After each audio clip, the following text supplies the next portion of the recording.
Bharat express के CMD और editor in chief Upendra राय हमारे साथ जुड़ गए। सर, आप बहुत लंबे समय से एविएशन सेक्टर से जुड़े रहे हैं, बहुत बारीकी से आपने कवर भी किया बहुत सारी चीजों को। हम आपसे जानना चाहेंगे कि इस खबर के पीछे की क्या इनसाइड स्टोरी हो सकती है, अगर आप बता पाए बेहतर तरीके से। देखिए अनूप, मैंने अपने जीवन में सिविल एविएशन को कवर करना कभी बंद ही नहीं किया।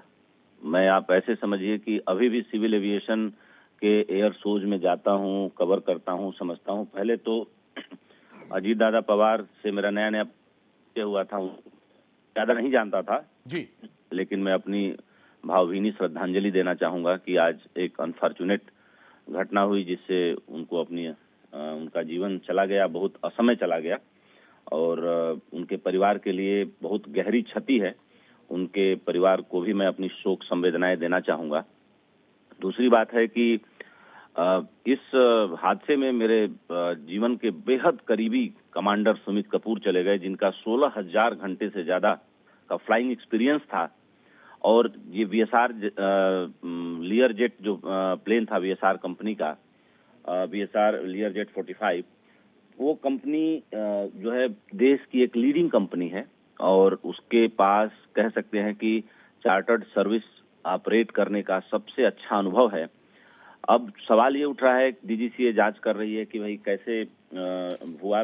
वीएसआर कंपनी के प्रमोटर वीके सिंह जी से मेरी बात भी हुई तो वो भी सदमे में थे। आश्चर्य उनको भी बहुत ज्यादा था कि सुमित कपूर जैसे बहुत बड़े कमांडर के हाथ में कमान रहने के बाद ये कैसे हुआ। तो मैंने उनसे पूछा कि इस पे प्रकाश डालें, क्योंकि मुझे अपने चैनल पर एक छोटा सा स्टेटमेंट देना है। तो 2 रनवे हैं बारामती एयरपोर्ट पे। पहले कमांडर ने एक रनवे से अलाइन किया, अलाइन ठीक से नहीं हुआ।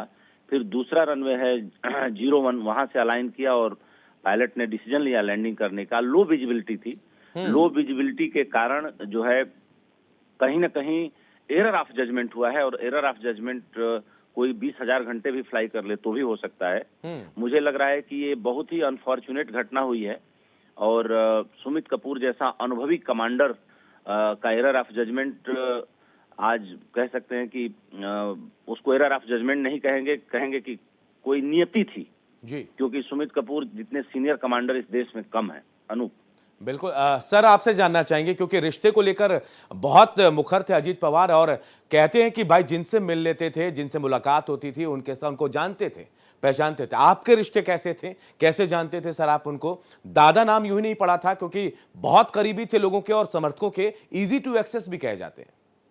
मैं तो उनसे मेरी मुलाकात क्या बोलूं कहते हुए बहुत अजीब भी लग रहा है और बहुत ही एक तरीके से कोइंसिडेंस है कि मैं दिल्ली से बंबई जो है प्लेन में जा रहा था और मेरे बगल में प्लेन में वो बैठे मिले। तो मेरा परिचय तो उनसे प्लेन में ही हुआ था और जिस प्लेन के कारण उनको आज अपना जीवन गंवाना पड़ा और ये देश को एक अपूरणीय क्षति है। बहुत बड़े राजनेता थे, महाराष्ट्र के उप मुख्यमंत्री थे, शरद पवार जी के भतीजे थे और जैसा आप बोल रहे थे कि दोनों परिवार पुनः से एक होने वाले थे। एक नई राजनीतिक विरासत जो है एक पीढ़ी से दूसरी पीढ़ी में अब जाने का वक्त आ रहा था, क्योंकि अजीत दादा पवार भी एक लंबा राजनीतिक अनुभव अपने जीवन में देख चुके थे।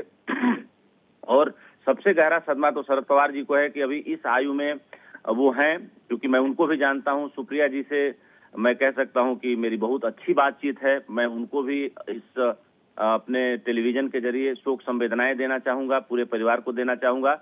लेकिन मैं ये भी बताना चाहूंगा अपने दर्शकों को कि आज से करीब 22 साल पहले 60 लाख उड़ानें होती थी तो एक उड़ान के दुर्घटनाग्रस्त होने की संभावना होती थी।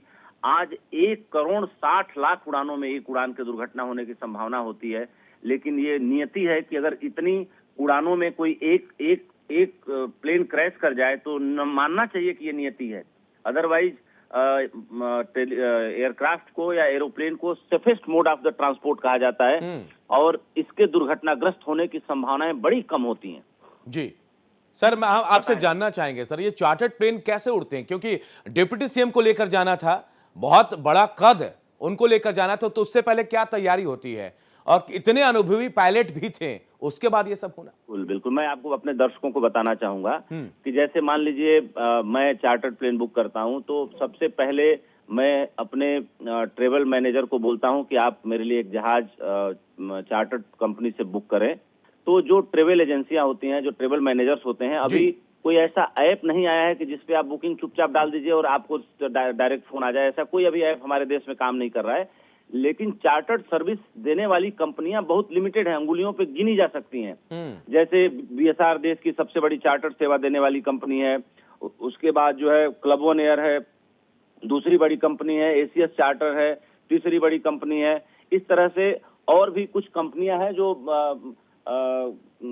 क्लब करके, जो लोगों के वन ऑफ जहाज हैं उनको क्लब करके एक जो है अपनी कंपनी चलाती हैं और देती हैं। तो सबसे पहले इसका रूल ये होता है कि आप अपने ट्रेवल एजेंट या ट्रेवल मैनेजर को बोलते हैं, वो चार्टर कंपनी से संपर्क करता है। संपर्क करने के बाद जो उनके बीच एक बेसिक अंडरस्टैंडिंग होती है, उसके हिसाब से पर आवर क्या फ्लाइंग चार्जेज है, उसके हिसाब से एडवांस में पेमेंट जाता है।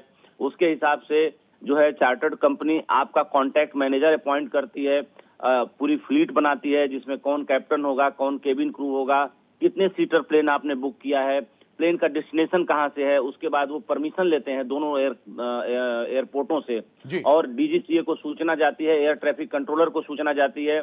जब पैसेंजर बोर्ड कर जाता है तो पायलट सूचित करता है पैसेंजर मैनिफेस्ट के जरिए कि भाई ये पैसेंजर हमारे प्लेन में बैठ चुके हैं और उनको अब उड़ने की अनुमति दी जाए। पायलट ऐसा पूछता है, फिर एयर ट्रैफिक कंट्रोलर अपने हिसाब से सारी चीजें देखता है, एयर ट्रैफिक को देखता है। एयर ट्रैफिक देने के बाद उसको फिर टाइम देता है कि इस रनवे से इतने 100 मीटर की दूरी से आपका जहाज का जैसा भी साइज है, मान लीजिए फाल्कन हो, गल्फ स्ट्रीम हो या लेगेसी हो या लीनेज हो या जितने बड़े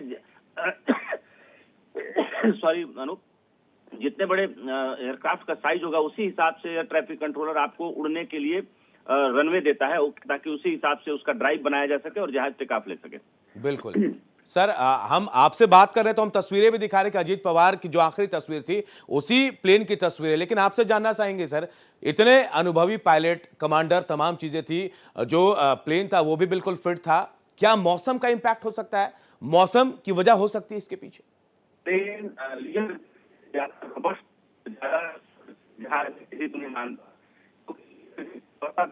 तो 1 सीटर प्लेन है और 39,000 फीट की ऊंचाई पर उड़ता है और किसी भी बोइंग और एयरबस के प्लेन से ज्यादा तेज फ्लाइंग करता है। वो बराबर की रफ्तार से उड़ने वाली मशीन है, एयरक्राफ्ट है।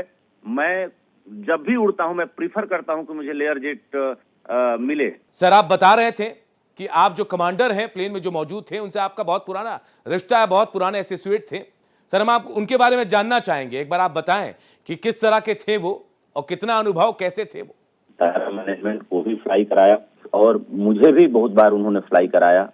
मैं उनको व्यक्तिगत रूप से जानता था।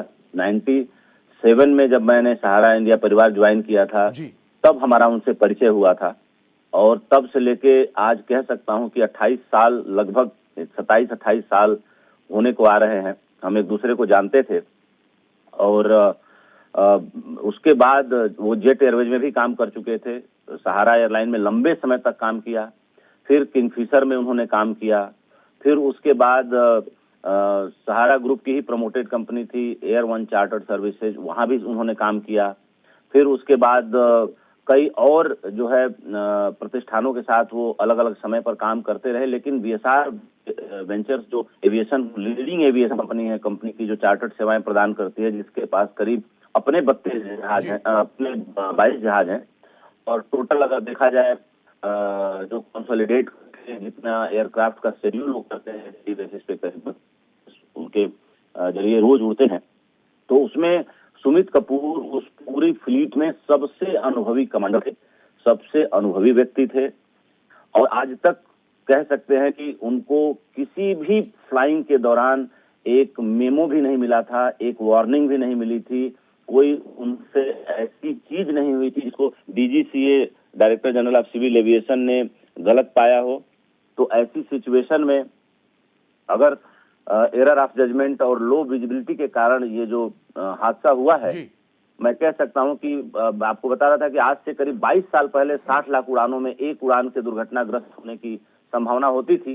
इस समय मैं कहीं पढ़ रहा था किसी मैगजीन में, हो सकता है कि सूचना कई बार ऊपर नीचे होती है, कि 1 करोड़ 60 लाख उड़ानों में एक दो उड़ान की दुर्घटनाग्रस्त होने की संभावना होती है, तो मैं कह सकता हूं कि सुमित कपूर मेरे बहुत अच्छे मित्र और बड़े भाई की तरह थे, आयु में बड़े थे, इसलिए मैं उनको बड़ा भाई भी मानता था। जी। उनके जाने का दुख तो जीवन भर रहेगा। उनके परिवार को भी मैं अपनी शोक संवेदनाएं, गहरी शोक संवेदनाएं भारत एक्सप्रेस परिवार की तरफ से, व्यक्तिगत रूप से अपने तरफ से, अपने परिवार की तरफ से मैं उनको दे रहा हूं।